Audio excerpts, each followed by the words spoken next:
बिस्मिल्लाहिर्रहमानिर्रहीम। अस्सलाम वालेकुम डियर स्टूडेंट्स। आज बॉटनी का जो फंजाई वाले चैप्टर में से जो टॉपिक हम पढ़ने जा रहे हैं वो डिवीज़न ओवोमाइकोटा से है और जीनस पाइथियम और जो स्पीशी है वो है पाइथियम डिब्राइनम। इसके बारे में हम आज इसका इंट्रोडक्शन यानी कि हम इसका हैबिटेट डिस्कस करेंगे और इसका वेजिटेटिव स्ट्रक्चर स्टडी करेंगे। कल हम इंशाल्लाह नेक्स्ट लेक्चर में इसकी रिप्रोडक्शन के बारे में बात करेंगे। So let's start about the topic. सबसे पहली बात डिवीज़न ओवोमाइकोटा है, जीनस पाइथियम है और स्पीशी पाइथियम डिब्राइनम है। हैबिटेट इसका जो है वो इसकी जो अकरेंस है वो है सॉइल एंड फ्रेश वाटर में। ये एज आ सैप्रोफाइट्स रहता है यानी कि ये डिकेइंग प्लांट मटेरियल पर ये रहता है और वहाँ पे ये एब्जॉर्प्टिव इन नेचर है क्योंकि ये हेटरोट्रोफिक है। सो ये एब्जॉर्प्टिव इन नेचर है और ये फूड को डिकेइंग यानी कि डेड प्लांट से एब्जॉर्ब करेगा अपनी मटेरियल्स, फूड मटेरियल्स को।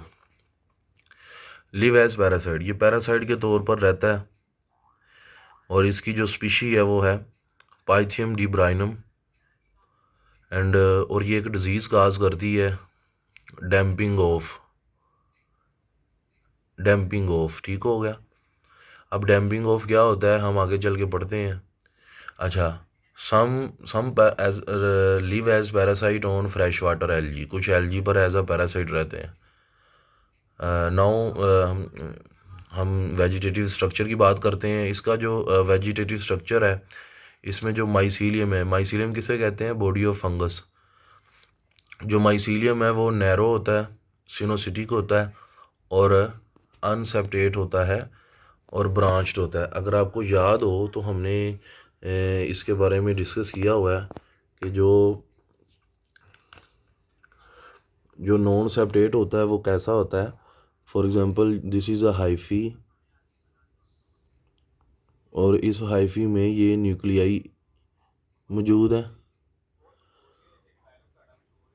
और इसमें जो सेप्टम है वो एब्सेंट होता है। ये है एक सिनोसिटिक हाइफी। हमने डिटेल में इसके बारे में वैसे बात की हुई है। नो सेप्टम, इसमें सेप्टम नहीं होता। सो मल्टी न्यूक्लिएटेड और ये ब्रांच्ड होते हैं। अगर हम आगे चल के देखें तो इसके जो हाइफी हैं may grow intercellular and intracellular, यानी ये इंटरमीन सेल्स के अंदर भी इंटरमीन बिटवीन सेल्स के दरमियान भी ग्रो कर रहे होते हैं और इंट्रा सेलुलर मीन ये सेल के अंदर भी ग्रो करते हैं। नीचे मैंने इसकी डायग्राम वैसे बनाई हुई है। अगर आप गौर से देखें तो ये एक तरफ इंट्रा सेलुलर है और दूसरी तरफ इंटर सेलुलर है।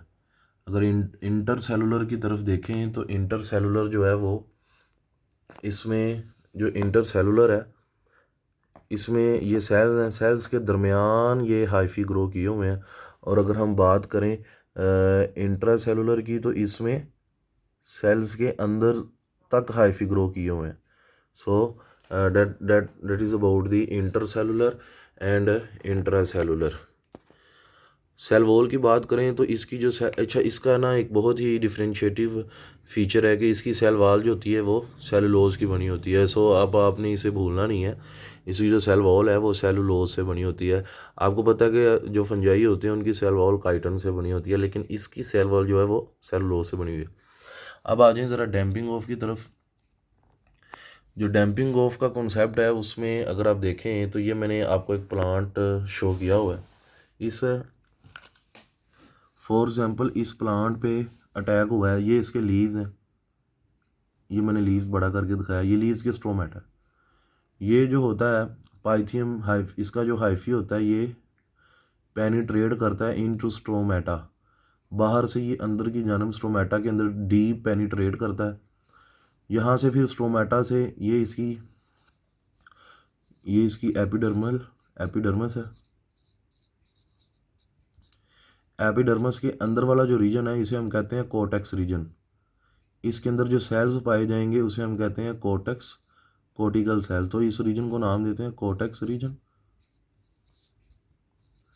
और इसमें जो सेल्स हैं वो कोर्टिकल सेल्स हैं। अब ये यहाँ से डीप पेनिट्रेट करता है और इस रीजन में आता है।